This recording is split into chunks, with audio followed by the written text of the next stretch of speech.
Hello everyone. आज हम इस वीडियो में समीकरण को हल करना सीखेंगे। जब कोई समीकरण आपको दो चर में दिखाई दे, चर का मतलब यहाँ वेरिएबल से होगा। एक वेरिएबल यहाँ पर x है और दूसरा y है। ठीक है, तो जो पहला समीकरण है वो है 3x + 4y = 15 और सेकंड जो हमारा इक्वेशन है वो है 2x - 3y = -7। अब इनको यहाँ पर हमें हल करना है, मतलब इसको सोल्व करना है। तो इसका जो सोल्व करने का मीन है वो ये है कि यहाँ पर जो वेरिएबल दिखाई दे रहा है ना आपको, वेरिएबल कौन है, एक तो x है और एक कौन है y। इन दोनों की वैल्यू निकालना ही इनका हल कहलाता है।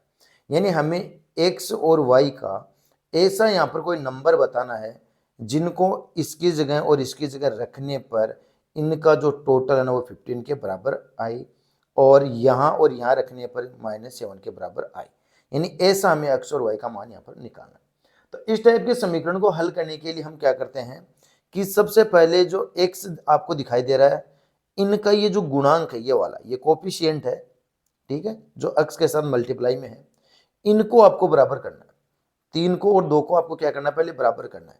अब बराबर कैसे करेंगे, तो मल्टीप्लाई के साथ हम बराबर कर सकते हैं, क्योंकि एक समीकरण के हम दोनों पक्षों को एक समान नंबर से गुणा कर सकते हैं।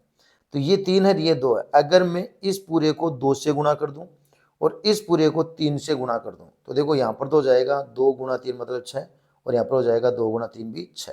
तो ऐसे आपको करना है। तो जो इक्वेशन फर्स्ट है ना, इसको आप 2 से गुणा करेंगे, इस तरह से देखो कर दिया। इसको भी आप 2 से मल्टीप्लाई कर दीजिएगा और बराबर में जो 15 है ना, इसको भी आप 2 से मल्टीप्लाई कर दें। तो ये तो कितना हो गया, 3 को 2 से गुणा करेंगे ना, तो ये तो हो गया 6x, ये हो गया 4 और 2 8y और ये हो गया आपका 30। तो ये तो बात होगी इक्वेशन फर्स्ट की। अब इक्वेशन सेकेंड है ना, ये 2x को हम यहाँ पर मल्टीप्लाई करेंगे 3 से, तभी ये क्या होगा, 6 होगा।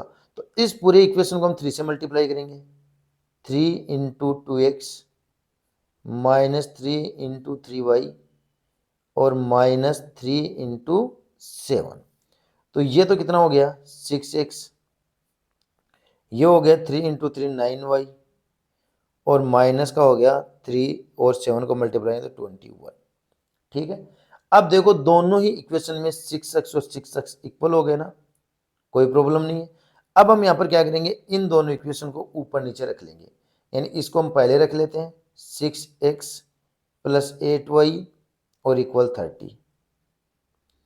सेकेंड जो इक्वेशन ये था, इसको इसके ठीक नीचे रख लेंगे 6x - 9y इक्वल 21, वो भी माइनस का।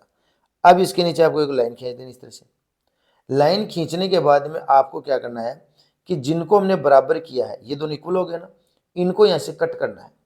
अब ऐसे तो ये कट होंगे नहीं, क्योंकि ये भी प्लस का और ये भी प्लस का है। तो इसके लिए हम क्या करेंगे, इसका साइन चेंज करेंगे, साइन बोले तो चिन्ह इसका हम बदल देंगे। तो ये जो प्लस का 6x है ना, इसको हम लिखेंगे यहाँ पर माइनस का। अब ये माइनस का 9y है ना, इसको लिख देंगे हम प्लस का, और ये माइनस का था, इसको भी लिख देंगे प्लस का। ठीक है, जैसे हमने मल्टीप्लाई किया था तो सेम नंबर से किया 2 2, इसको किया 3 3, तो साइन भी चेंज करेंगे ना, तो पूरे इक्वेशन का ही चेंज करेंगे, किसी अकेले पद का चेंज नहीं करेंगे। अब देखो 6x प्लस का 6x माइनस का, तो ये 6x से 6x कैंसिल, 8y पॉजिटिव है, 9y भी पॉजिटिव है, दोनों ही प्लस के हैं, सेम साइन होने की वजह से ऐड हो जाएंगे। तो 8 में 9 को जोड़ेंगे ना, तो ये हो जाएगा 17y इक्वल। अब देखो 30 है ना, यहाँ पर ये भी प्लस का है और 21 है ना, वो यहाँ पर प्लस का, दोनों ही प्लस के हैं, पहले माइनस का था अब प्लस का है, तो ये भी मिलकर के हो गए 51। ठीक है, अब यहाँ पर 17y के बीच में जो साइन है वो मल्टीप्लाई का साइन है, और मल्टीप्लाई के साइन को अगर हम बाहर निकालेंगे ना, तो वो डिवाइड में चला जाएगा।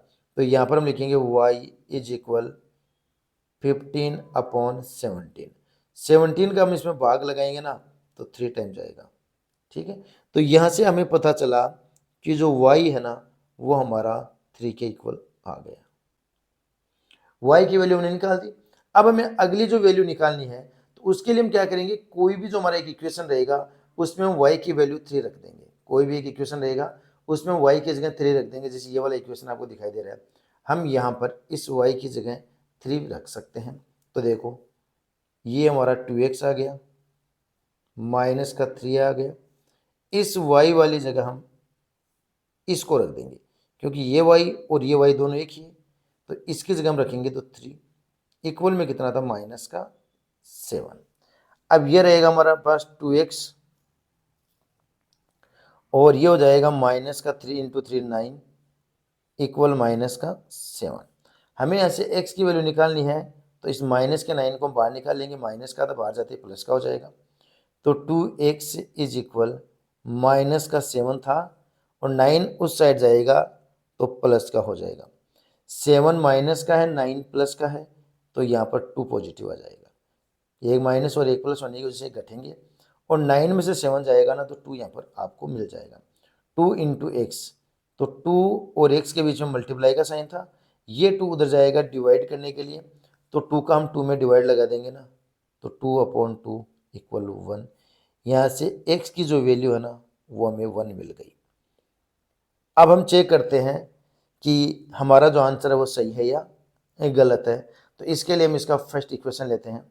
फर्स्ट इक्वेशन था हमारे पास 3x + 4y = 15 और सेकंड इक्वेशन था 2x - 3y = -7। अब इनमें हमें पता करना है कि हमारा आंसर राइट है या नहीं है। तो इसके लिए हम क्या करेंगे, y की वैल्यू 3 और x की वैल्यू 1 है ना, इसके अंदर रखेंगे। तो यहाँ पर तो आप लोगों को रखना है 1, तो ऐसे रखेंगे 3, बीच में मल्टीप्लाई का साइन था और x की वैल्यू 1 + 4 × y की वैल्यू है 3 और बराबर में आपको 15 दिख ही रहे हैं। अब पहले इनको मल्टीप्लाई करेंगे तो 3 × 1 = 3 हो जाएगा और 4 को 3 से मल्टीप्लाई करेंगे तो 4 × 3 = 12 हो जाएगा। इक्वल कितना है 15। अब देखो 3 + 12 ये भी 15 और वो भी क्या है 15, तो ये दोनों इक्वल हो गए। तो यहाँ से तो कोई दिक्कत नहीं, एकदम सही चला गया। अब दूसरा भी देखते हैं। यहाँ पर है 2 × x की वैल्यू 1 आ जाएगी, -3 × y की वैल्यू कितनी है 3 और इक्वल में आएगा -7। 2 को 1 से मल्टीप्लाई करेंगे तो आएगा 2 और 3 को 3 से मल्टीप्लाई करेंगे तो आएगा -9 और इक्वल में है -7। अब 2 पॉजिटिव है और 9 नेगेटिव है, इक्वल में आ रहा है -7। तो अब ये दोनों माइनस ही होंगे भाई, 2 - 9, तो 9 में से 2 को हम कम कर देंगे तो 7 रहेगा और 7 यहाँ पर माइनस का ही रहेगा, इक्वल भी कौन है -7। यहाँ भी लेफ्ट हैंड और राइट हैंड इक्वल है।